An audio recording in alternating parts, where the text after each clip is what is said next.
Hey everyone, welcome back to the N.A.R.C.N network. This is part 3 of episode 215 where we're discussing some disorder confusion within the confines of narcissism. We're just going to continue on here from part 2 and what we were particularly talking about in there. So what we were discussing was some of the presentational things that you see out of narcissistic disorder people, and also some of the presentational things that you may see out of, in particular here, an avoidant disorder person, and how these are particularly related. And what I was saying in part 2 here was, when we look at these things, there is a lot of overlap, or can be a lot of overlap, between the red flag behaviors that are going on here with those two disorders.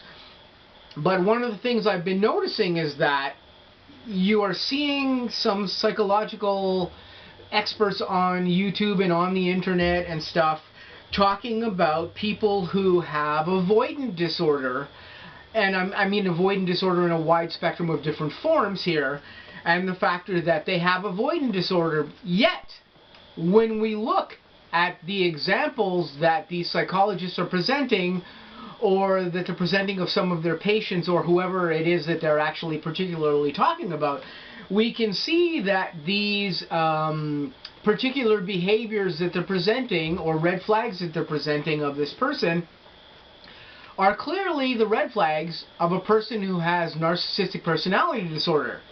Now again, if you look at some of the experts, there are some experts out there on the internet, like Professor Sam Vaknin, who, if you don't know who he is, go look him up.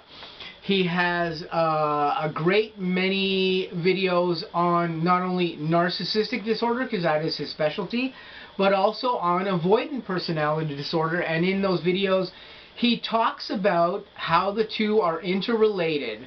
But he also talks in those videos about how avoidant personality disorder is just a subcategorized behavior part of narcissism. A subcategorized behavior part. Now, some people who are studying modern avoidant personality disorder will say, no, it's not part of that disorder. Yeah, it is. I don't care what the fuck your psychology says here. But when you look at all of the relations, and you look at a chart of all the behaviors related between narcissistic disorder and between avoidant disorder, a lot of the behaviors in avoidant disorder are the same behaviors we see within narcissistic disorder, and they are behaviors of the same nature and related in the same nature in the same way. And yet you're telling me that's not part of narcissistic personality disorder? I don't think you're studying the right things, because from what I can see from some of the Godfather experts I have studied over the past 5 years here, this is clearly narcissistic disorder with some avoidant other parts in it. And if we look at some of the behaviors we can relate here, you know, again, like I was just saying in part 2,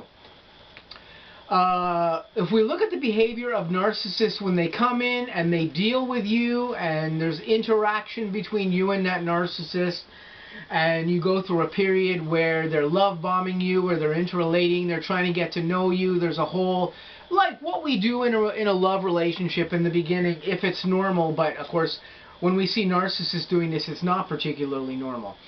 Now, at a point when a narcissist is love bombing you, they get to a point where they put you into that phase where they're devaluing you. And when you go through that devaluation phase, commonly one of the things that a narcissist will do is that they will disengage with you a little bit. They will stop talking to you. They will disappear for a short period of time.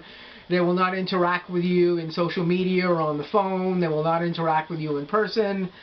And they are doing this for whatever narcissistic reasons there are. I could list a whole great many of them here, but if you want to know what those reasons are, there's examples of this on the N.A.R.C.N network that you can look up, or just type in, you know, these examples with any other narcissistic expert and they'll tell you what they are. But when they are doing that behavior, they are disengaging with you a little bit and not dealing with you as much. There's less communication or no communication, and they are backing away a little bit, and it's largely a control action that they do this. Now with avoidance, when you see what they say about avoidance doing this particular type of behavior, they will commonly state, or psychologists will commonly state, or whatever experts are talking about this will commonly state, that an avoidant is doing this because they have a fear of attachment. There's a fear of attachment, so they do this to kind of back away so things don't get too serious, and so that they don't have to take things too seriously, and so that the interaction may feel uncomfortable for them because it's becoming too high level, interactive, or whatever those reasons are that the avoidant may be using for also disengaging with that individual. Well, this is literally exactly the same reason why a narcissist is doing this. The behavior and the interaction or lack of interaction between that individual and the subject that they're dealing with, it's exactly the same. Some of the little things that go on may be slightly different, but of course there can be variations from person to person in their behavior. But as a whole, the reason the avoidant suddenly conducts themselves this way with their person is almost behaviorally exactly the same as a narcissist and what they would be doing. Yet the subcategorization of what this avoidant is doing is being looked at as a different behavior than the behavior of that narcissist who's effectively committing the same actions. Why? The actions are the same. It's exactly the same type of actions. So if the actions are the same, the part of the brain that controls those actions is executing the same, commands to that person to conduct themselves in this way with that individual that they're dealing with. Why would we look at that as being some other type of behavior other than the behavior of a narcissist? I don't think that it is. I know other experts out there who are studying narcissism who don't think that it is. They think it's the same thing. Yet this person is being categorized as an avoidant. Why? Why are they being categorized as an avoidant? Again, they may have 8 other behaviors that are identical to what a narcissist does, yet they're being categorized as an avoidant. Now, there may be certain things within the confines of this behavior-wise that may differentiate an avoidant from a narcissist, and some of those things are that avoidant is perhaps not harmful to the person that they're with in the same manners that a narcissist is. But there are very few examples that I can see from people I know who are narcissists behaving with other people or behaving with their victims in a certain way. The harm that they put on their victims or the things that they do are of the same behavioral nature as a narcissist. There may be some higher level behaviors that are perhaps not exactly the same. Like, for instance, avoidants seem to commit infidelity less than narcissistic people do. But there is still a certain level of that within avoidance as well, too. Avoidance will still multitask with people when they're involved with someone. We see this within the confines of avoidant disorder as well, too.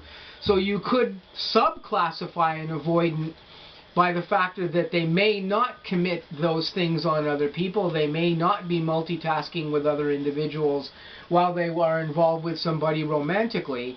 But again, that subcategorization where they don't do that is still higher on the spectrum of being able to do that thing than, say, an average person who wouldn't do that, but not as high on the spectrum as a narcissist might be to also commit infidelity with somebody.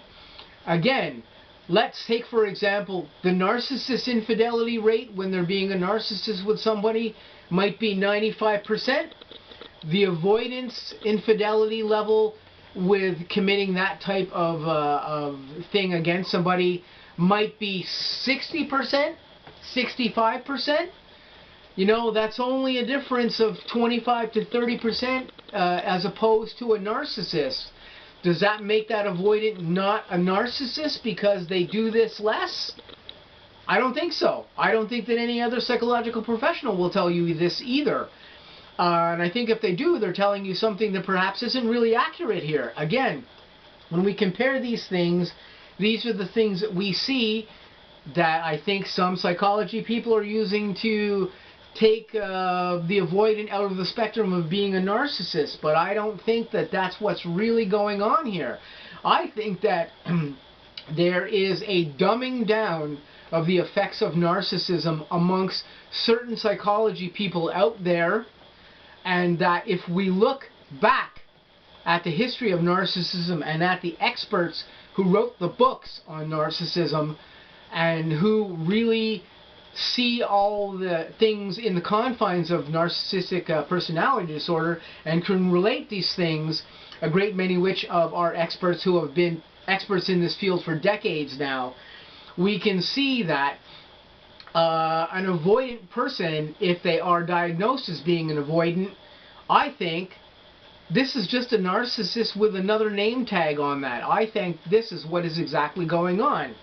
And this disturbs me a little bit because this is going to sub-classify people who are narcissists into other disorder spectrums when they truly are actually a narcissist and have NPD and need to be dealt with in an NPD therapy type way by a psychologist. But, you know, who am I? I'm just a guy on the internet talking about narcissism, even though I've had a number of narcissistic experiences and I have some psychology background and I've been studying narcissism now for at least 5 years and the other related disorders.